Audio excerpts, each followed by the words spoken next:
All right, y'all. It's time to welcome a special guest to the show. He's now a 230 high jumper, a senior at Grand Valley State University. Welcome to the show, Eli Kosiba. What's up? I appreciate y'all having me on.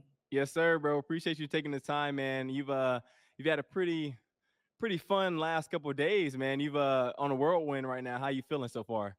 Man, it feels good.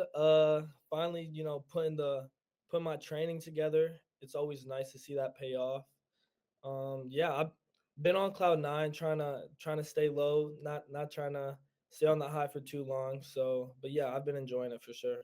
Yeah, man. When I saw it on my phone, immediately I was like, first off, I was a high jumper, so I was like, this is crazy. That's a crazy high jump. I was like, secondly, we got to get him on the show. So I appreciate you taking the time. Right now, we're gonna take a look at your jump for all the people who hadn't seen it this past weekend. Eli just took crazy highs, 230, a 7.6.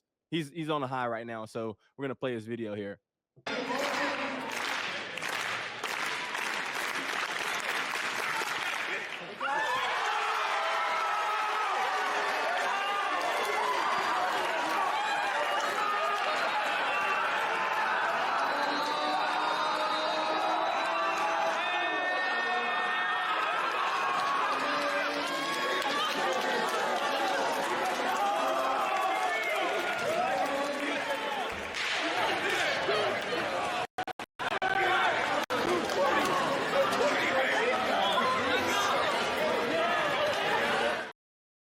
Man, give me your thoughts on that one, man. That's a crazy jump. I like the crowd and your fans experience, your friends and Yeah. teammates experience afterwards. Yeah. I mean, like I said, I've been putting it together in practice. We knew something big was on the way, so my team, they knew something was gonna happen. I've been telling everyone all week, pop out to the track meet. I promise y'all something's gonna go down. So I mean, the bar got up there, and I'm just telling myself, I'm like, look, like this is the opportunity you've been wanting. You know what I'm saying? Like this is the position you want to be in. You either gonna go out there and you're gonna jump it, or you're not. And so after that, I just kind of zoned in, went through my little mental rehearsal, and then once I start that approach, it's just no thoughts. It's fly or die after that. That's what's up right there. So, what was your mindset coming into this competition? You already said you told people pop out to the track. What was it like internally? What was your thoughts through that? Yeah, so I mean, coming off of last season, I didn't feel like I had something to prove, but I definitely wanted to let the people know, like that that's not me. Like I wanted to show everyone, what I'm about, the type of dude I am, and the type of time I'm going to be on this season. So I just want to come out, put my training together, and get a look at 230. That was the goal, see 230, see what's going to happen. But after my warm up jumps, after I've been jumping, once I saw 230, there was never a doubt in my head. I wasn't like, ooh, it was straight go after that. I was ready to jump it. That's what's up right there. As a high jumper, you can't have no doubt. You know this thing. When Oh, you of see that course not. bar, you can't go up there. If any doubt, you're probably not gonna make it. Yeah, But the 100%. question that I've seen in a lot of comments and wondering myself, how'd you even end up at a D2? You got D1 skills, pro skills now. How'd you end up at a D2 school? Funny story. I was actually a soccer player at heart. That was what I was gonna do in college. And then COVID hit, and my high school track coach just kept telling me, you can maybe do something in track. You can do something in track. And COVID hit. Financially, I knew I wanted to leave college, in a good spot. Um, the D1 schools weren't really, recruiting me too heavy. I was a 6'7" dude in high school, so I wasn't getting crazy looks or anything. And Grand Valley, my high school coach, he knew the coach out here, put me in touch, and then I came on an unofficial. I liked it.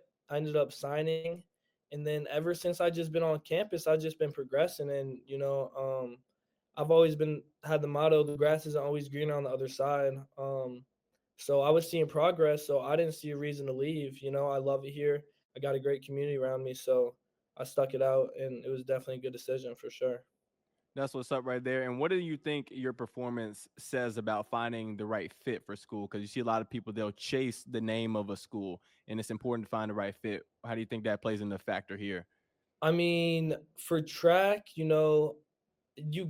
you don't click with your coach, if you don't connect with your coach, you're not gonna see progress. You're not gonna get better. So for me, that was a huge factor, and I've always been a big on, I don't got to go D1. I don't have to do this. I'm gonna do this my way. We all got the same goals. We all got the same aspirations. Um, there's not one right way to go and do that. And I kind of, since I was a freshman, that was always in the back of my mind. I wanna do this my way. I want to show people, you don't have to go the traditional route. You can go where you want to go and find success that way. So That's what's up right there. It's good to hear that because one thing you touched on was if you don't click with your coach, it's not going to work. I think that is very, very true across the board. I've seen a lot of people who have great athlete and coach relationships, and some that don't have those relationships, and it does play a part into your performance. But now that you put on a great performance, 230, you're right now the current leader in NCAA. You probably will be for a large majority of the season. What are your goals for the rest of the year? the goals really, they've been the same even after that bar. Really just consistency. I want jump consistently, 225, 224 consistently. I feel like I'll always get a look at a big bar if I'm jumping that consistently. NCAA champ, and then I feel like the biggest goal right now is, jumping that standard, that world standard, 233. That's been on my mind since, last year. And 230 is definitely a sign that I'm moving in the right direction. But get that world standard and make these world teams for sure. That's the number one goal right now.